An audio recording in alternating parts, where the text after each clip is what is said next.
So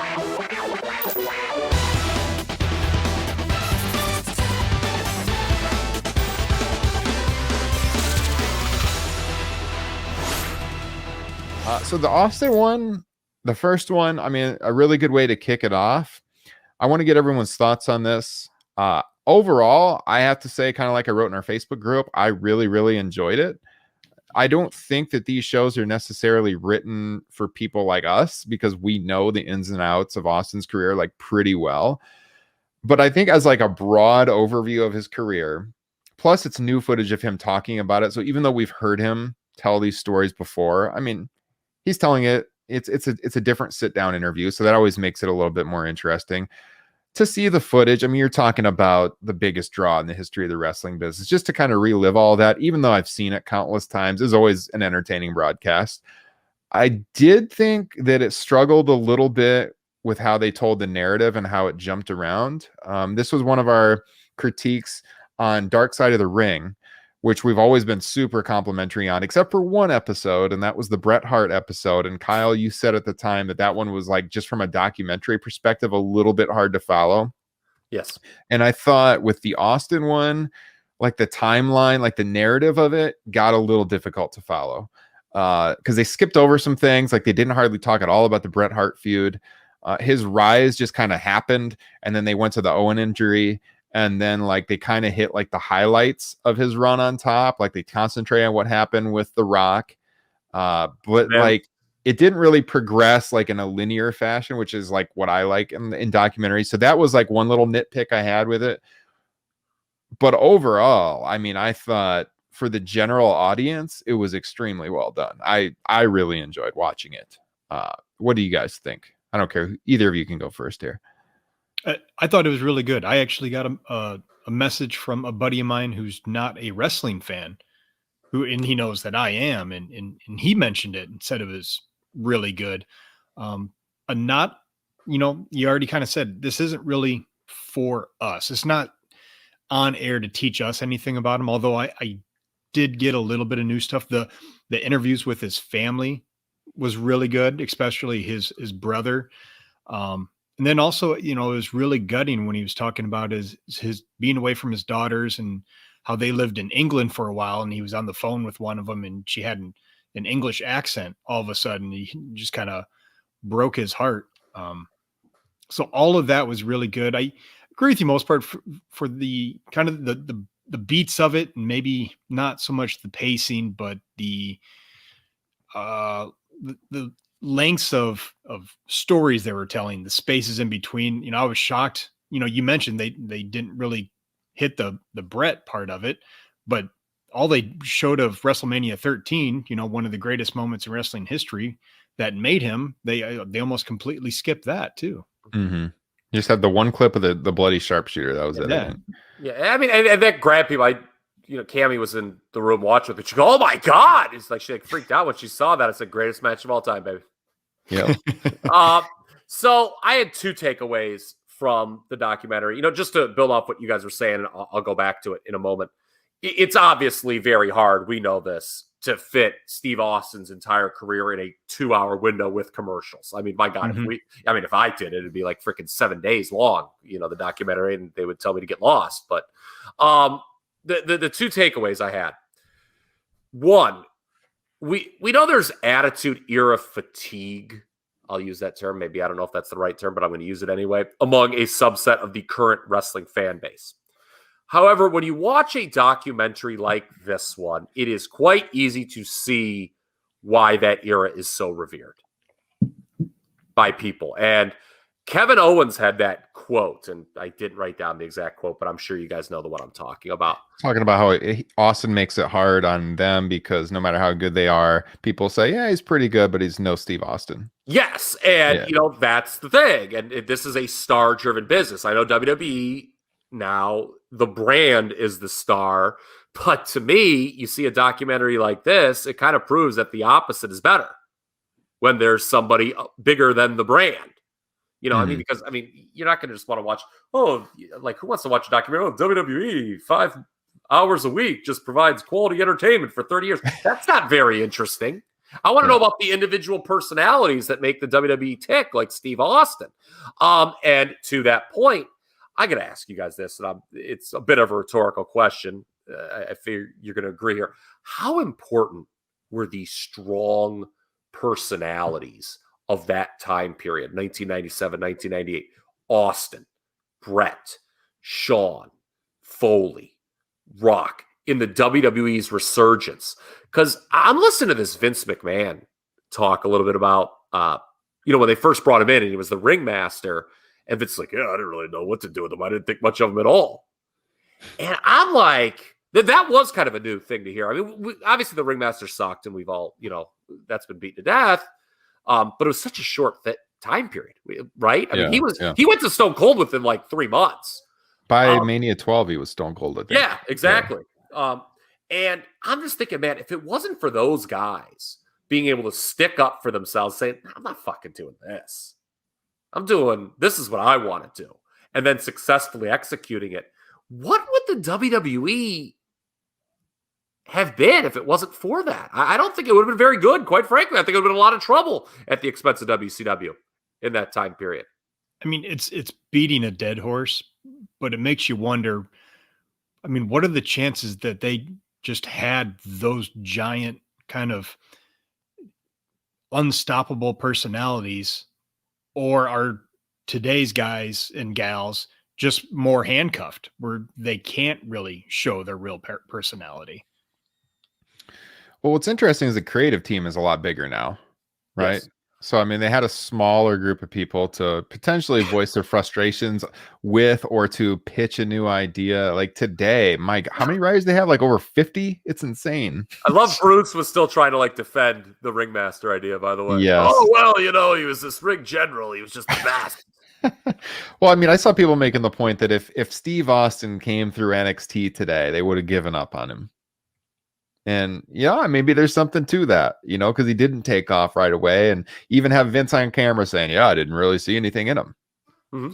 But I mean, go ahead. I would say it's just like I said earlier. It's funny though how quickly they course corrected. We talk about this all the time, whereas now they let these guys languish, and it's too late by the time they course correct.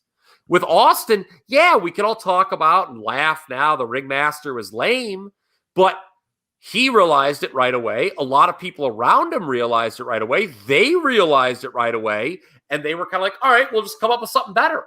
And the performer did. They went with, now, I'm not saying that every idea that every current performer is going to come up with is good. That's not the case, okay? But it just goes to show that, hey, if you give these people some creative latitude, you're going to get some hits. You don't need an 100% hit rate, but by God, if you get 3, that's all you need. I couldn't help but think of, and it was a reminder. I couldn't help but think of life on planet Earth watching this with all the things that have to go right with luck and chaos. You have to have all these certain chemicals and a lightning strike, and if we're any closer to the sun, we burn up, or if we're any farther, we're frozen. You have the moon the certain distance away for the just precise gravity. And that's kind of how it is with Stone Cold. You have all these small things that add up to what he was. Like, he had to get fired from WCW because he needed to have that bitterness going into ECW to cut those promos that caught the attention of Vince McMahon. And it goes from there. What if his wife does not say anything about drink your tea before it's stone cold, and he just ends up as Iceman? Does he get past that? Probably, but Iceman Steve Austin, Jim Ross yelling that is not as near as cool. What if Triple H doesn't go out for the curtain call, and he goes on to King of the Ring? And even more so than that, what if Jake Roberts isn't his opponent at King of the Ring, and we never get Austin 316? What if the neck injury never happens, and we don't really get that, a distance make the heart grow fonder type deal, where it's like, this is one tough son of a bitch, and we almost lost him for good. And then, as you've already pointed out, look at the opponents he had: Bret Hart, Mankind, Rock, and possibly the greatest heel of all time, Vince McMahon. I mean, it's just, you had all these things that created a phenomenon. And if you take apart, it's kind of like, did you guys ever see Chernobyl on HBO? Yeah. It's on my Fantastic. list because you highly recommended it. Oh, Yeah, dude, real it's good. so good. It's like when they're describing what happened with this disaster. It's like, well, this safety, this one little thing, take that away. Oh, take this one away. It's just one thing after another until like the Jenga tower fell down, until Chernobyl exploded. Mm-hmm. Well, Yeah, well I had that said. same thought. Yeah, well said. I had that same thought kind of going through my head watching that too. What if the click curtain call doesn't happen at MSG? None of this happens. Austin potentially doesn't become the biggest star in the history of wrestling. If Shawn Michaels doesn't lose his smile, Austin doesn't work Bret Hart at WrestleMania 13. Yeah, that whole period was defined, and I think I've used this term on the program before, happy accidents. Yeah. Like things were just happening when you're like, oh my God, the WWE's like kind of screwed now. And somehow they took the negative and turned it into a positive. I mean, Montreal is the most shining example of that. You're like, oh my God, what kind of stupidity is this? Mm-hmm. But it led to, as Justin said, the creation of the greatest heel character in the history of the business. I mean, how many other wrestling phenoms had those kind of just odd chaos moments, happy accidents? I mean, look, Hogan was just a product of kind of the moment. I was just going to say that it is so different than Hogan, where that was Vince McMahon totally understanding his audience, finding the right guy for it, and executing to perfection. It's Austin and Hogan's rise couldn't be more different in that regard. You're right. Cena was like on his way potentially down or out of the company, right? Like that when he first started on the main roster, they weren't real impressed with him, and then Stephanie heard him rapping and it turned the whole thing around. Yes. If that doesn't happen, potentially that would be different. Now he's the biggest star since Austin and Rock, easily, but not Austin level, but certainly a major star that maybe we don't get that. It's tough to say. It's really fascinating to think about those coincidences though, and how life would have worked out so much differently had that not happened. There was some issues there at the timeline too. I saw you had this in your notes too, Kyle, about how they talked about Austin 316 being created, and then it was like basically he was hot. They talked about the T-shirt, and then the Owen thing the next year. They had the clip of him and Bret working. They had a little bit of his segments from like backstage on Raw where he was attacking the camera guys and stuff. But I mean, overall, like they skipped a lot. So like, Justin, so he wins the King of the Ring in June of 96, and they made it seem like he took off right after that, and certainly the catchphrase did. The signs did start appearing, but you would think that like if he really took off at that moment right after King of the Ring 96, he would have a big match at SummerSlam, right? Yeah. Do you know who he worked at SummerSlam? Who? On the pre-show against Yokozuna. Yeah. So like Yokozuna fell off the rope, and he was just Austin was just window dressing for a fat gimmick. I had to look it up because I couldn't remember. I was like, wait, who did he work at SummerSlam? So I wouldn't got that either. Yeah. And it was Yokozuna. Like he had just won the King of the Ring. He was hot, but he hadn't been. I feel like the rise really started. Yeah, people were talking after King of the Ring, but I always go back to that angle he did with Pillman with the ankle. Really got people talking, and then of course when Bret came back and answered the challenge, and then they were off, and it was the Bret feud that put him over the top for sure. Yeah, I wanted to ask you that because I know you know the Bret book well, and I think this is the case, but Austin was essentially Bret's hand-chosen opponent for his return, was he not, at Survivor Series 96? Yeah, they had worked in Africa on that Africa tour a few times throughout early fall or summer. I believe they had worked some matches. Okay, and that was the whole key, like, to getting Austin going, because it was that Survivor Series match and the reaction he got at MSG. You started to get the little embers of, wow, people are into Steve Austin. Mm-hmm.